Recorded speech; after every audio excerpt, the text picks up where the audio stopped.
Now, the traditional curry, right? Not like curry that has all of the, I don't know if they put MSG, but chemicals and all that stuff. Traditional curry, right? They use curcumin in it. And if it has that, it actually can improve your cognitive function, it improves your brain function, okay? How long does it take? They found supplementation of curcumin for 3 weeks before and after experimental traumatic brain injury. It only took 3 weeks, 3 weeks of eating curry, okay?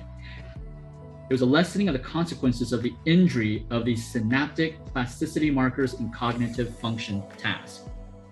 Again, what does that mean? It improved the communication within their brain. Just after 3 weeks of eating curry, right? So everybody should be eating curry every single day, right?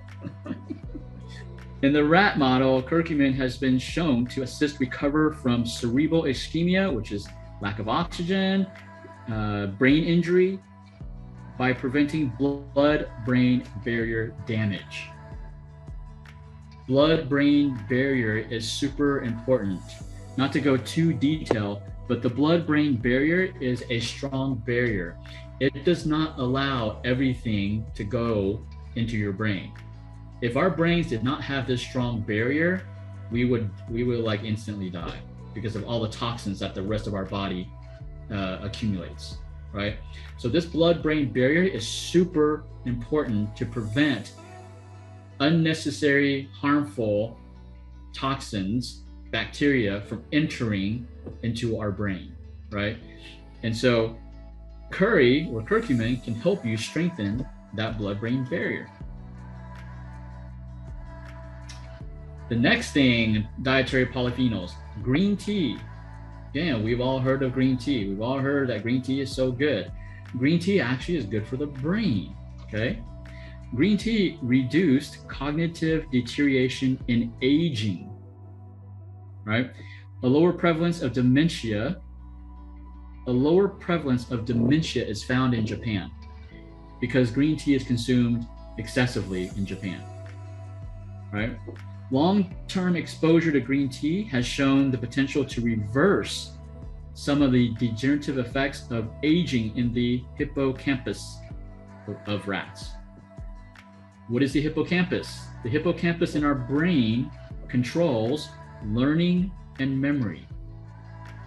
So if any of y'all are saying like, are having the situation where like, man, my memory is just not as good as it was before, right? How many of y'all have had that, right? I think all of us. So green tea can actually help restore.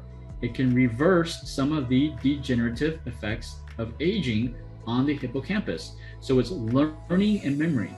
Your ability to learn new things is controlled by your hippocampus. Now, before you go out and just start chugging gallons of green tea, let me tell you the side effect of that.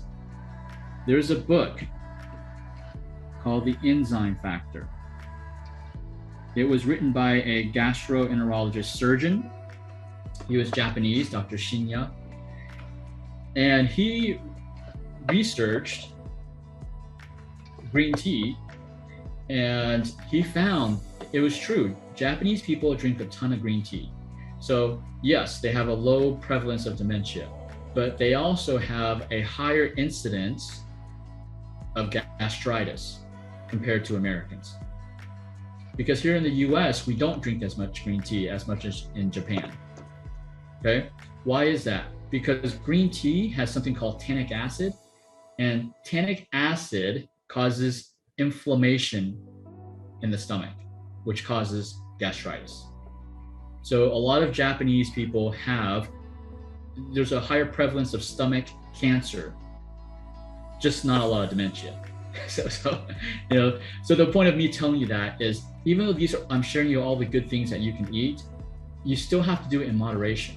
Okay, it's not like you just, oh, this is so good, so I'm just going to buy a whole bottle of green tea capsules and I'm just going to chug it every day.